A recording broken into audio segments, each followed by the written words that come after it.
President Trump's authoritarian impulses were on full display this week. He is continuing to co-opt the justice system to benefit his allies, his friends, which includes creating a $1.776 billion fund for people he claims were victims of government, quote, weaponization. Even more concerning and disturbing for folks, his administration has not ruled out using the fund to give taxpayer dollars to January 6th rioters, who he pardoned. The Justice Department also confirmed yesterday it removed news releases about the criminal cases related to the insurrection off its website, labeling the facts about the prosecutions as, quote, partisan propaganda. It's your DOJ that you pay for. Trump is also forging ahead with and boasting about his pet projects, such as the White House ballroom, where the largest portion of the price tag will likely fall on y'all, the taxpayers. Not to mention his not-so-veiled threats to punish anyone who does not show him absolute loyalty, including members of his own party facing re-election in this year's midterms.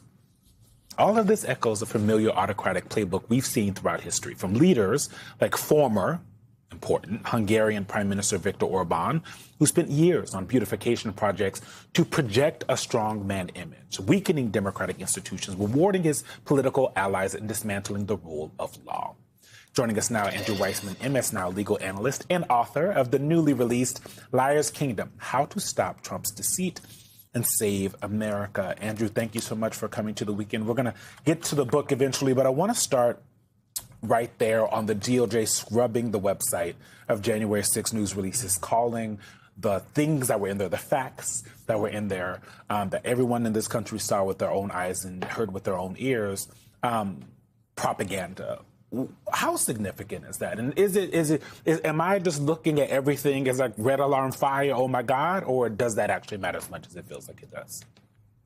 So I hate to be plugging my book, but that is exactly... That's what you're here for, sir. Sell the book. No, but I mean, that is really what I wrote about. And that is the main issue, that there's so many ways in which what we are going through is what Hungary went through for decades. And it is fair to compare the two. It is worth remembering, though, that Orban ruled for decades before he became a farmer, and hopefully we do not have that same issue. But to your point, Eugene, that this is really an attack on the truth. To say I took down the website, that I'm changing what is being displayed in the Smithsonian, that I'm whitewashing the history of January 6th, or I'm claiming that the 2020 election had material fraud in it. All of that is a weaponization of the truth, and saying that we're going to take down the truth, and just it's so Orwellian, which is, war is peace. And here it is an administration that I think is saying, lies are the truth, and you should believe what I'm telling you, as opposed to, is exactly what you said. We saw what happened on January 6th, and maybe quite importantly, Congress saw, and so they really need to stand up, because they were the victims of what happened. They were sort of the direct victims, while we were all the indirect victims of what happened on that day. Andrew, let's talk more about this so-called weaponization fund, or as I heard said on our colleague Ari Melber's show, the Thug Fund, which I think is an apt description. Folks are trying to stop this. You've got officers who are suing, January 6th police officers sued to block Trump's so-called anti-weaponization fund. How is this fund even legal, Andrew?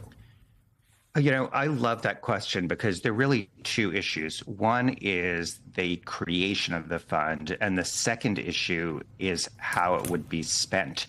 And a lot of people have been talking about how it would be spent on people who are criminals, including criminals who, in other words, adjudicated criminals, including ones who have assaulted and really hurt the Capitol Police, who are serving the people and protecting Congress. But before that, your question gets to the first issue, which is the creation of the fund. Donald Trump filed a bogus, meritless case saying that he wanted $10 billion. Well, he might as well have just said he wanted $500 billion. I mean, the number was immaterial because he could just make it up. But because he was both the plaintiff and the defendant, in other words, he was on both sides of the case, he himself admitted that. This is not a settlement of a legitimate claim. And so it is also the model for this happening over and over again.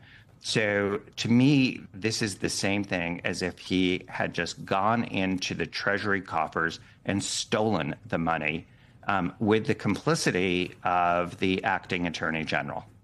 Andrew, Glenn Thrush had a great piece yesterday that sort of looked at the trajectory of Todd Blanche's journey as a guardrail of sorts inside the Justice Department to now a full-fledged Trump acolyte who has, quote, effectively forged a pipeline to funnel taxpayer money to Trump allies.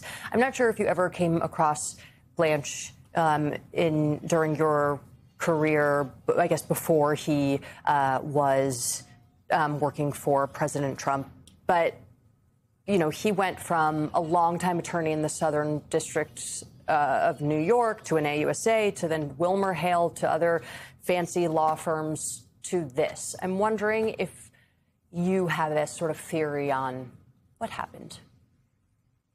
So I don't know him, and I've never met him. I have seen him in action when, for MS Now, I was at the Manhattan criminal trial, where, you know, he was a defense lawyer for Donald Trump, and he lost. There's no shame in that. I mean, they're very good lawyers who lose cases, and you know, then there are also some lawyers who are maybe not so good who win cases. So the facts and the law really have a huge part to play in that. The way I look at this is that Todd Blanche has to know better because of his upbringing.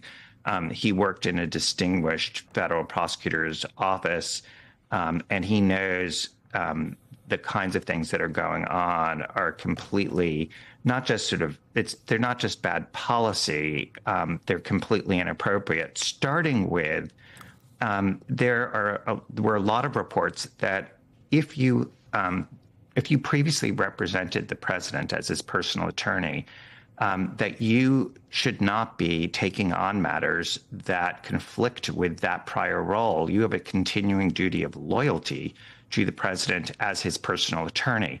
And the reports are that the Ethics Council at the Department of Justice told him as much. And the answer from Todd Blanche and the leadership of the department was, "You're fired."